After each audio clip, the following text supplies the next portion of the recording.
रामपुर नाम का एक छोटा सा गांव था, जिसमें एक हरिया नाम का लकड़हारा रहा करता था। हरिया बहुत मेहनती और ईमानदार आदमी था। सुबह सवेरे वो जल्दी उठता और उसके घर में भोजन के लिए जो भी उपलब्ध होता उसी से वह प्रेम पूर्वक भोजन बनाकर सबसे पहले ईश्वर के चरणों में अर्पित करता। ईश्वर का ध्यान करके वह बहुत खुशी खुशी अपनी कुल्हाड़ी लेकर काम पर निकल जाता। हरिया के संतोषी व्यक्तित्व के कारण लकड़ी काटकर वह जो भी कमाता उसी में वह सुखपूर्व अपना जीवन बिता रहा था। हरिया की पत्नी का बरसों पहले लंबी बीमारी के कारण स्वर्गवास हो चुका था। इकलौते बेटे किशन के अलावा उसका दुनिया में कोई नहीं था। धीरे धीरे समय बीत रहा था। हरिया की उम्र बढ़ती जा रही थी, जिससे उसका शरीर कमजोर हो रहा था। फिर भी वह एक मंदिर में जाकर प्रभु भक्ति जरूर करता था। हे प्रभु, आपका दिया मेरे पास सब कुछ है। आपकी कृपा रही कि मेरा सारा जीवन सुखपूर्वक बीत गया, किंतु अब मेरी उम्र बढ़ रही है। जंगल में जाकर ज्यादा समय तक लकड़ियाँ काट पाना मेरे लिए संभव नहीं रहा है। इसलिए मैं चाहता हूँ कि मेरा बेटा किशन घर की जिम्मेदारियाँ संभाल ले। बस आप अपना आशीर्वाद मुझ पर और मेरे बेटे पर बनाए रखें। भगवान की प्रार्थना करने के बाद हरिया जंगल की ओर बढ़ गया। जंगल तक पहुँचते पहुँचते हरिया की सांस फूलने लगी, इसलिए वहाँ पहुँचकर पहले उसने एक घना पेड़ देखा और उसकी छांव में बैठकर आराम करने लगा। इस तरह तो अब घर में भोजन का प्रबंध करना भी कठिन हो जाएगा। मुझे अब किशन से बात करनी चाहिए। हरिया घर जाकर किशन को अपने पास बुलाता है। देखो बेटा, मेरी उम्र बढ़ती ही जा रही है। तुम अब जवान हो गए हो। तुम्हें मेरे साथ लकड़ियाँ काटने के लिए जंगल चलना चाहिए। धीरे धीरे तुम काम सीख जाओगे, फिर सब कुछ अच्छा हो जाएगा। क्या पिताजी, आपने तो खुद पूरा जीवन भर लकड़ियाँ काटने और बेचने में बिता दिया। अब क्या चाहते हैं आप कि मैं भी आपकी तरह बस एक लकड़हारा बनकर रह जाऊं? बेटे, लकड़ियाँ काटना हमारा पुश्तैनी काम है। इन्हीं लकड़ियों को काट काट कर मेरे पिता ने मेरा पालन पोषण किया है और अच्छे संस्कार सिखाए। मैंने अभी अपना पूरा जीवन पिता के काम को ईमानदारी से करते हुए बिता दिया। अब तुम्हारी बारी है, तुम भी अपने कर्तव्य को निभाओ। देखिए पिताजी, आपकी तरह सुबह 4 बजे उठकर कुल्हाड़ी लेकर जंगल जाना मुझसे नहीं हो पाएगा। आप कितने स्वार्थी हैं। पिताजी अपने इकलौते बेटे से लकड़ी काटने जैसा कठिन कार्य कराना चाहते हैं। क्या मुझे भोजन कराना आपको इतना कठिन लगता है? मैं तुम्हारा पिता हूँ बेटा। जब तक मेरे हाथ पांव चल रहे हैं तुम बड़े आराम से दोनों वक्त का भोजन करो, लेकिन जिस दिन मैं ना रहा तब तुम क्या करोगे, इसलिए समझा रहा हूँ। आलस्य त्याग कर मेहनत करो। किशन हरिया की कोई भी बात सुनने को तैयार नहीं था। मेहनत तो उसने जीवन में कभी की ही नहीं थी, इसलिए मेहनत करने के नाम के बारे में सोचकर भी उसे पसीने छूटने लगते थे। मन ही मन लगता है पिताजी मेरा पीछा नहीं छोड़ने वाले।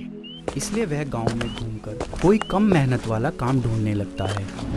पिताजी, आपको क्या लगता है गधे की तरह मजदूरी करने से जीवन चल सकता है? आप बस देखते जाइए, मैंने अपने लिए एक बहुत ही आराम वाला काम खोज निकाला है।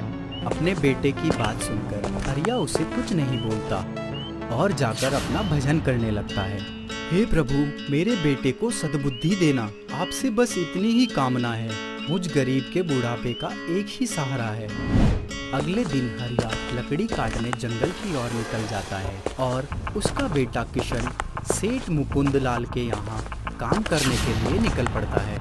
अरे किशन, 10 बज रहे हैं। अब कौन से वक्त का चारा खिलाओगे तुम भैंसों को? भैंसे चारा पानी करके आराम कर रही है और तुम अब आ रहे हो। माफ कीजिए सेठ जी, जल्दी उठने की आदत नहीं है, नहीं तो नींद लग गई।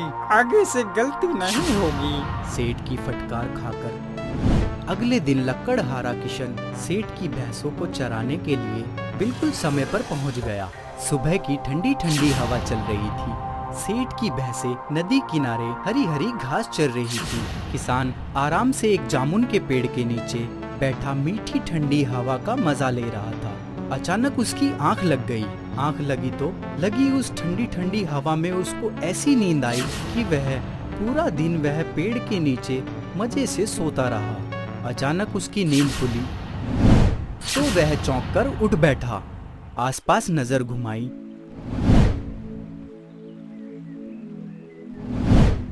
तो देखा दिन ढलने को गया था। अरे बाप रे, मैं तो पूरे दिन सोते ही रह गया।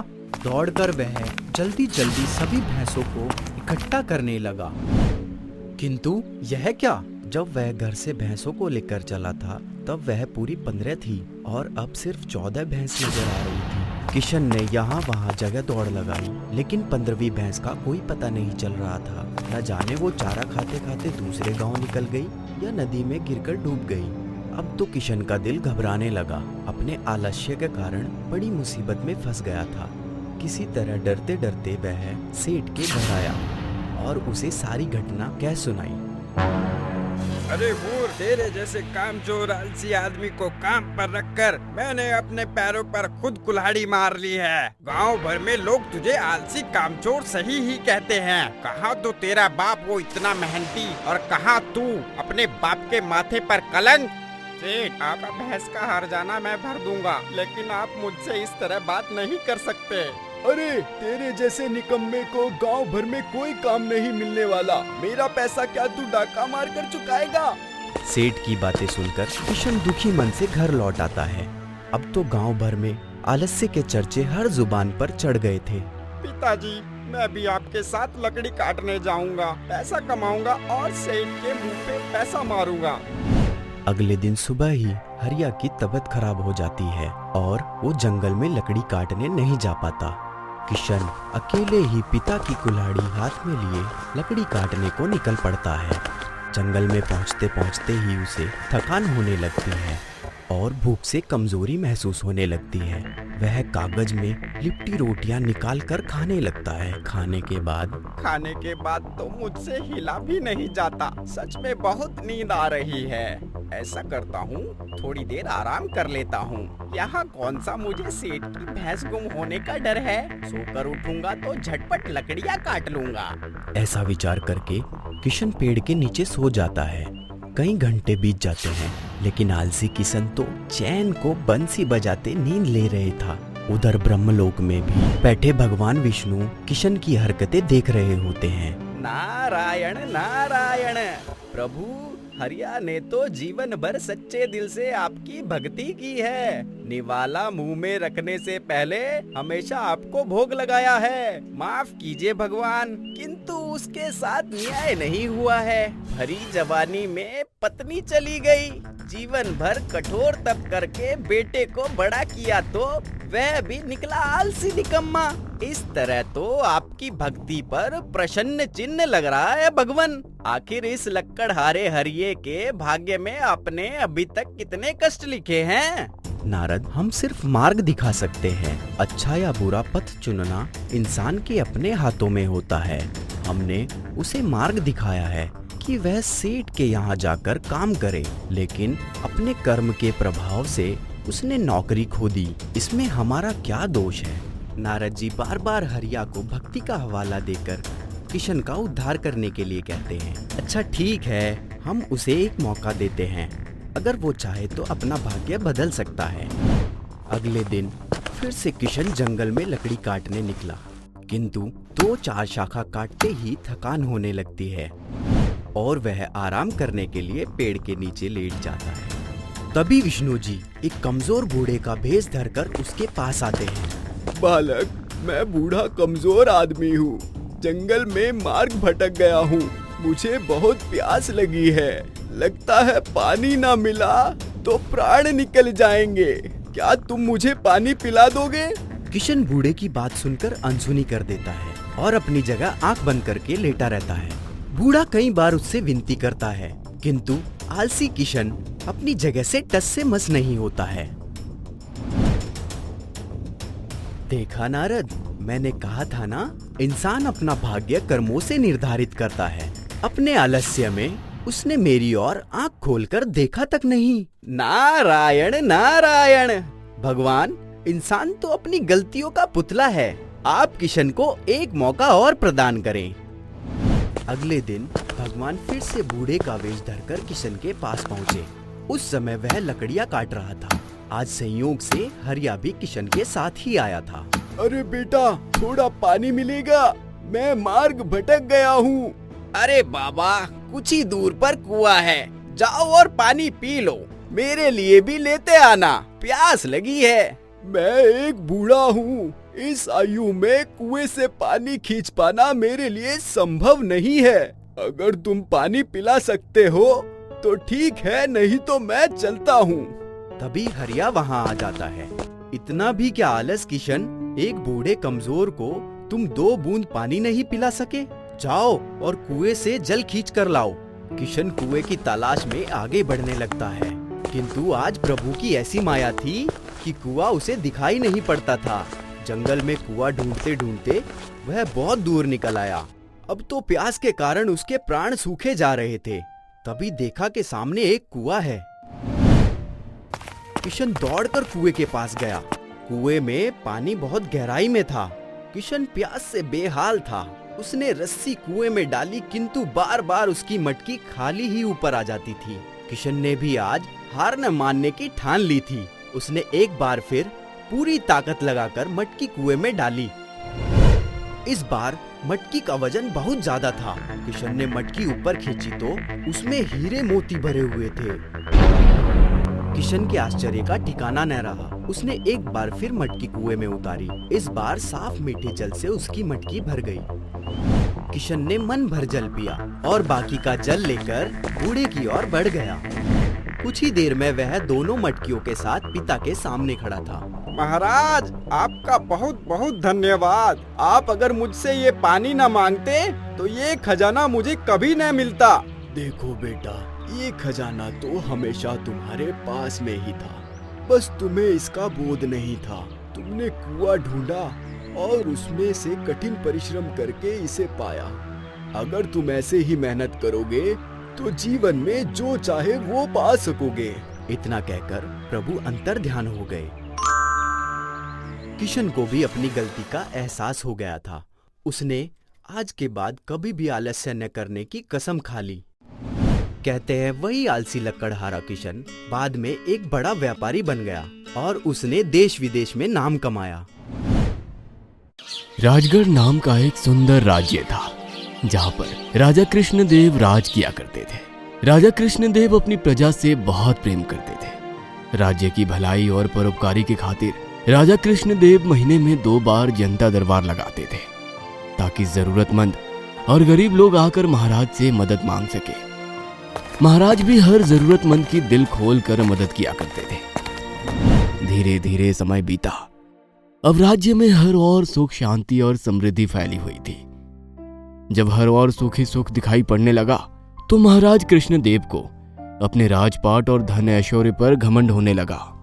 राजा कृष्णदेव भगवान विष्णु के बहुत बड़े भक्त थे। वह हर रोज भक्ति भाव से भगवान की पूजा किया करते थे, जिससे भगवान सदा उनसे प्रसन्न रहते थे। एक दिन लक्ष्मी जी ने भगवान विष्णु से कहा, प्रभु, आप अपने भक्त कृष्णदेव पर कुछ ज्यादा ही मेहरबान हैं। आपकी कृपा से उसके पास धन धान्य और संपत्ति की कोई कमी नहीं है, किंतु आपका भक्त अपने घमंड के मद में चूर होकर यह भूल गया है कि उसके पास जो कुछ भी है वो सब प्रभु कृपा से ही तो है। ईश्वर चाहे तो पल में राजा को रंक बना सकते हैं। अगर ऐसी बात है तो चलो भक्त की परीक्षा लेते हैं।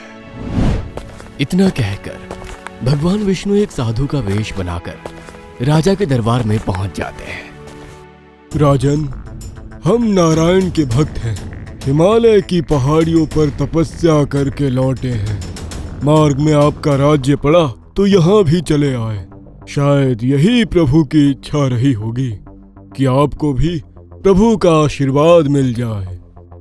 साधु महाराज को भरपेट भोजन कराओ और मुंह मांगी भिक्षा देकर विदा करो।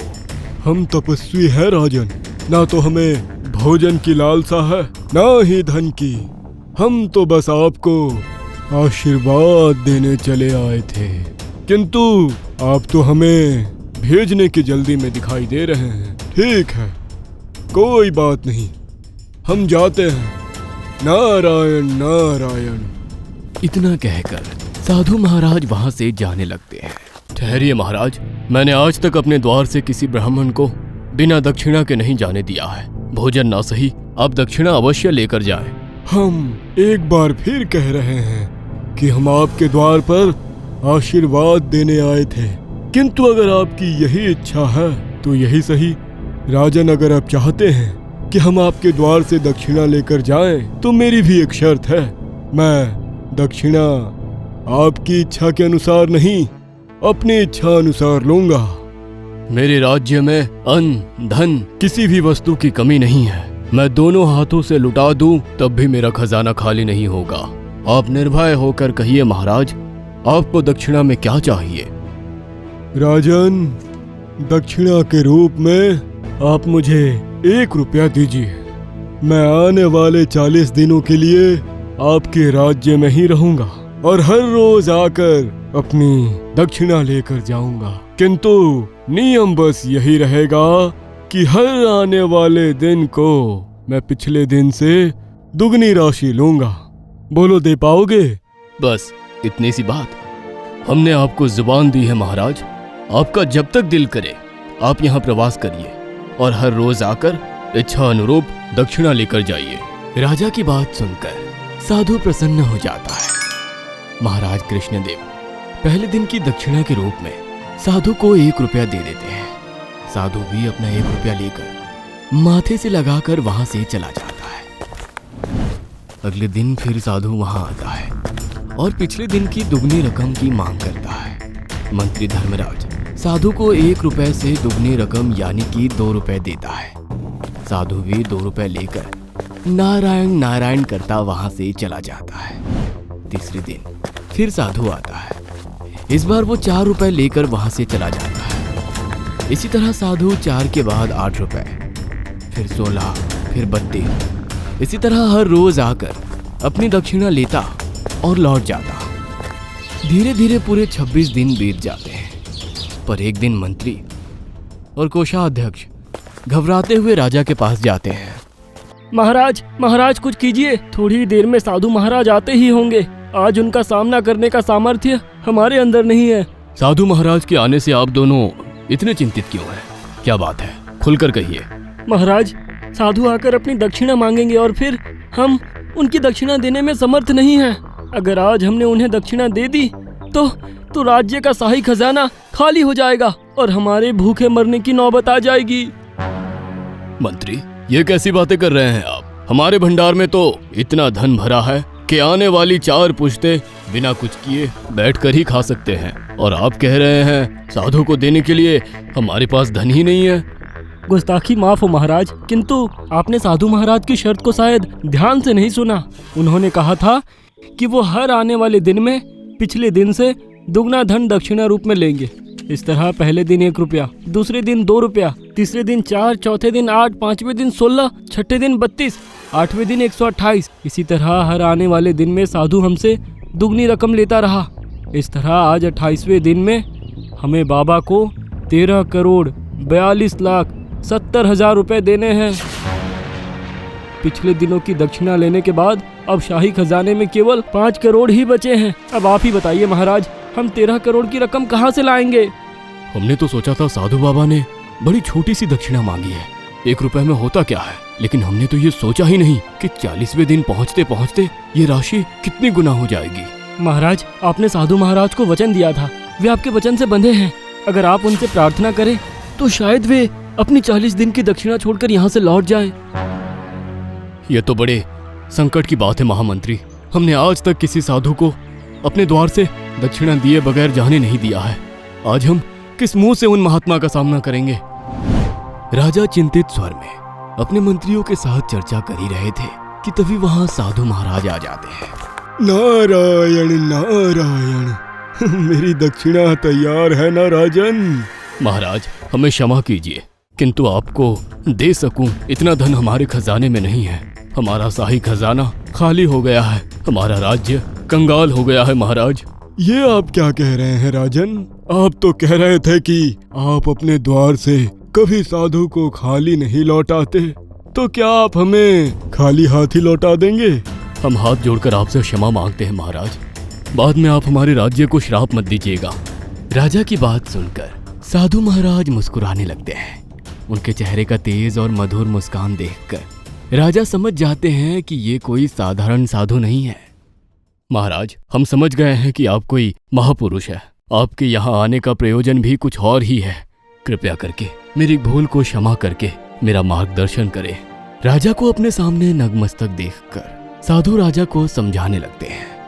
राजन, आपको इस बात का घमंड था कि आपका खजाना सोने चांदी और रत्नों से भरा हुआ है और आपको कभी धन की कमी नहीं हो सकती। इसीलिए जब मैंने आपसे दक्षिणा की बात की तो मेरी बात को सुने समझे बगैर ही आप मुझे दक्षिणा देने को राजी हो गए।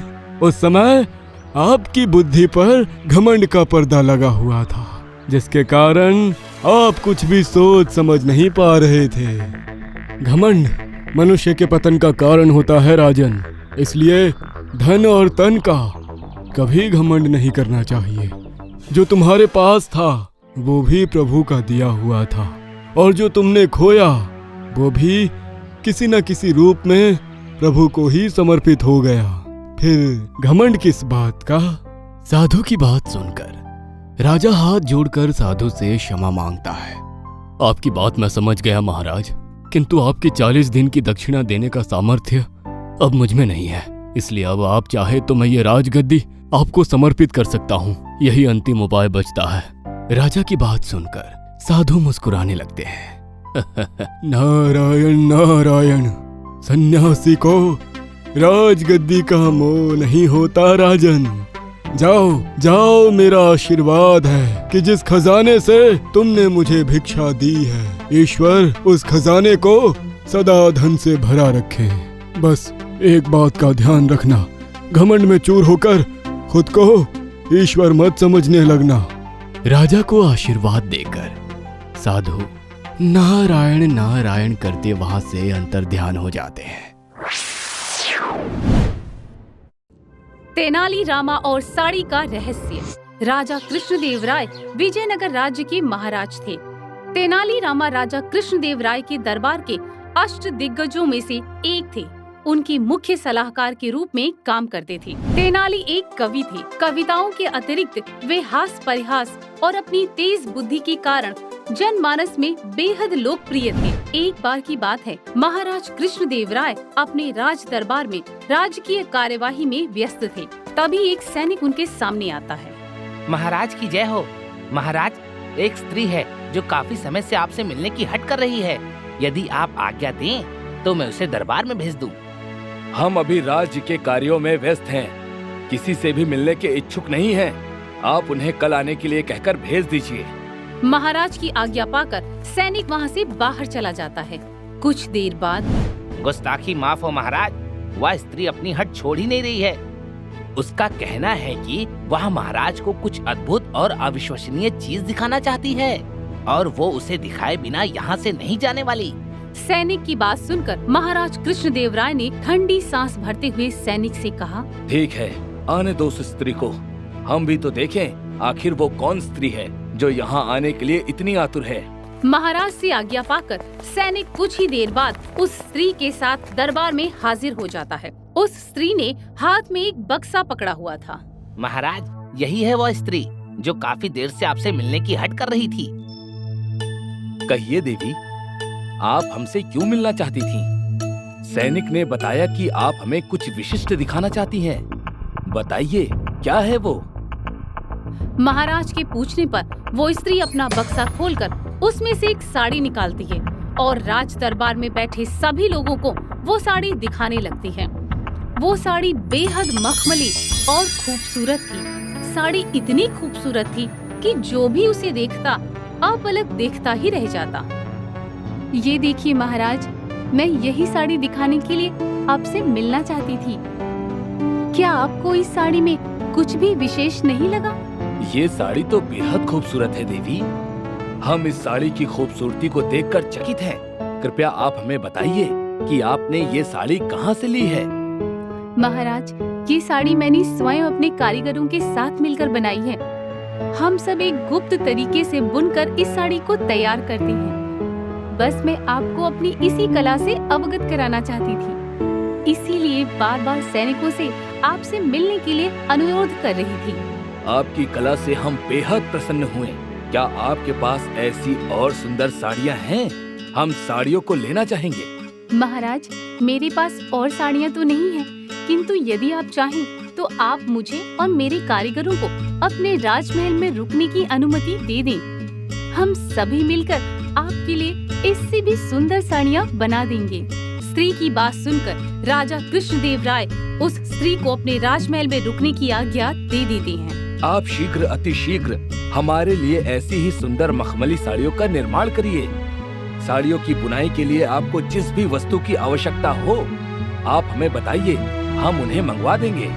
महाराज, आप बस हमें थोड़ा धन दे दीजिए। साड़ियों की बुनाई के लिए जिस भी वस्तु की आवश्यकता होगी हम स्वयं खरीद लेंगे। राजा कृष्णदेव राय स्त्री की बात मान लेते हैं और उसे मुंह मांगा धन देकर साड़ी बनाने के लिए कहते हैं। आपको आपका मुंह मांगा धन मिल गया है। अब आप हमें बताइए कि एक साड़ी बनने में कितना समय लगेगा? महाराज, ये कोई आम साड़ी नहीं है। इस साड़ी का एक एक धागा हमने अपनी विशेष कलाओं से बुना है। इस साड़ी को बनाने में मुझे कम से कम 1 वर्ष का समय लगेगा। स्त्री की बात सुनकर महाराज बेहद आश्चर्य में पड़ जाते हैं, फिर भी उस साड़ी को बनाने के लिए 1 वर्ष का समय दे देते हैं। इस दौरान महिला अपने साथियों के साथ बड़ी ठाट बाट के साथ शाही सुख सुविधाओं का आनंद उठाते हुए आराम से राजमहल में रहने लगती है। धीरे धीरे समय बीता और 1 साल का समय पूरा होने को आया। महामंत्री, आप जाइए और जाकर देखिए कि क्या उस महिला ने साड़ी बनाकर तैयार कर दी है। महाराज की आज्ञा पाकर महामंत्री उस महिला के पास पहुंचते हैं। मंत्री देखते हैं कि महिला के कारीगर एक कमरे में बैठे कुछ बुन रहे हैं, किंतु उनके हाथ में ना तो कोई धागा था और ना ही कोई अन्य वस्तु थी। ये नजारा देखकर वो हैरान रह गए। ये तुम लोग क्या कर रहे हो? तुम्हारे हाथ में तो कोई धागा भी नहीं है। अरे, आप कैसी बातें कर रहे हैं? क्या आपको दिखता नहीं? मेरे कारीगर राजा के लिए एक विशेष साड़ी बना रहे हैं। क्या कहा? आपके कारीगर साड़ी बना रहे हैं? किंतु हमें तो उनके पास कोई साड़ी ही नहीं दिखाई दे रही है। साड़ी तो क्या, इनके हाथ में तो कोई धागा भी नहीं है। उनके हाथ में साड़ी है, किंतु ये साड़ी सिर्फ वही लोग देख सकते हैं जिनका मन साफ हो और उन्होंने जीवन में कभी कोई पाप ना किया हो। महिला की बात सुनकर राजा के मंत्री चक्कर खा गए। अब वो मन ही मन सोचने लगे कि यदि वे कहेंगे कि उन्हें साड़ी नहीं दिखाई दे रही तो पूरे राज्य में इस बात की चर्चा हो जाएगी कि हमारा मन साफ नहीं है और हमारे मन में छल कपट है। आप ठीक कहती हैं। वास्तव में आपने बहुत ही खूबसूरत साड़ी बुनी है। अब मुझे भी वह साड़ी दिखाई देने लगी है। महामंत्री स्त्री के कक्ष से सीधे राज दरबार में जाते हैं और जाकर महाराज से उस साड़ी की तारीफ करने लगते हैं। महाराज, उस स्त्री ने वाकई में इतनी खूबसूरत साड़ी बनाई है कि उसे देखकर आप देखते ही रह जाएंगे। उसकी सुंदरता के विषय में मैं आपसे क्या कहूँ? मेरे पास तो शब्द ही नहीं है महाराज। मंत्री के मुंह से ऐसी बातें सुनकर महाराज बहुत खुश हो जाते हैं और सैनिक को तुरंत स्त्री तक उनका संदेश पहुंचाने के लिए कहते हैं। देवी, महाराज ने आपको कल दरबार में पेश होने का हुक्म दिया है। उनका कहना है कि आप अपने साथ महाराज के लिए बुनी गई अपनी विशेष साड़ी लेकर अवश्य आ जाएं। सैनिक की बात सुनकर अगले ही दिन स्त्री अपने कारीगरों के साथ एक बक्सा लेकर राज दरबार में पहुंच जाती है और बक्सा खोलकर सबको साड़ी दिखाने लगती है। किंतु इस बार राजा के साथ साथ उपस्थित सभी दरबारीगण भी बेहद हैरान थे, क्योंकि उनमें से किसी को भी स्त्री के हाथों में कोई साड़ी नजर नहीं आ रही थी। तेनाली, मुझे इस स्त्री के हाथ में कोई भी साड़ी नजर नहीं आ रही है। क्या ऐसा सिर्फ मेरे ही साथ हो रहा है या आपको भी उसके हाथ में कोई साड़ी नहीं दिखाई दे रही? महाराज, उसके हाथ में कोई साड़ी है ही नहीं, तो नजर कहाँ से आएगी? वह स्त्री झूठ बोल रही है आपसे और हम सभी को मूर्ख बना रही है। आप तनिक देर ठहरिए, मैं अभी आपको सत्य के दर्शन करवाता हूँ। इसके बाद तेनालीरामा ने स्त्री से कहा, आप इस बक्से में से निकाल कर हम सभी को क्या दिखाना चाह रही हैं?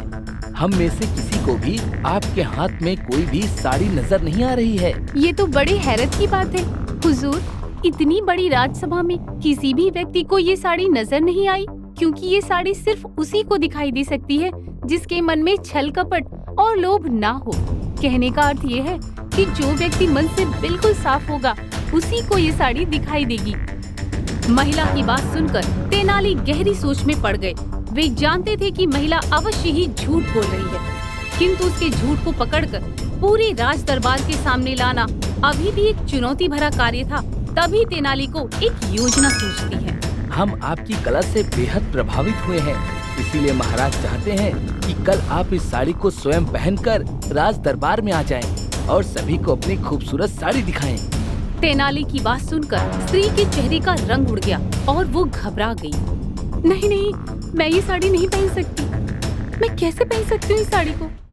क्यों नहीं पहन सकती? आपने तो स्वयं अपने हाथों से इस चमत्कारी साड़ी को बुना है। इस साड़ी पर सबसे पहला अधिकार आपका ही तो है। अपनी ही चाल में स्वयं को फंसा देखकर वो स्त्री रोने लगती है। मुझे माफ कर दीजिए महाराज, मुझसे बहुत बड़ी भूल हो गई। मैंने कोई भी साड़ी नहीं बनाई, बल्कि पिछले 1 वर्ष से मैं अपने साथियों के साथ मजे से राजमहल में रह रही थी और सबको मूर्ख बना रही थी। क्या कहा तुमने? मेरे राज दरबार में खड़े होकर मुझसे ही झूठ बोलने की गुस्ताखी की? इतना ही नहीं, तुमने एक के बाद एक झूठ का पहाड़ खड़ा कर दिया। हम आज्ञा देते हैं कि अभी के अभी इस स्त्री को जेल में डाल दिया जाए। महाराज की बात सुनकर वो स्त्री जोर जोर से रोने लगती है और क्षमा याचना करने लगती है। स्त्री के बार बार क्षमा याचना करने पर महाराज उसे क्षमा कर देते हैं और आगे से कभी भी किसी के साथ छल ना करने की सीख देकर रवाना कर देते हैं। साथ ही तेनालीरामा की सूझबूझ और कुशाग्र बुद्धि की भी प्रशंसा करते हैं।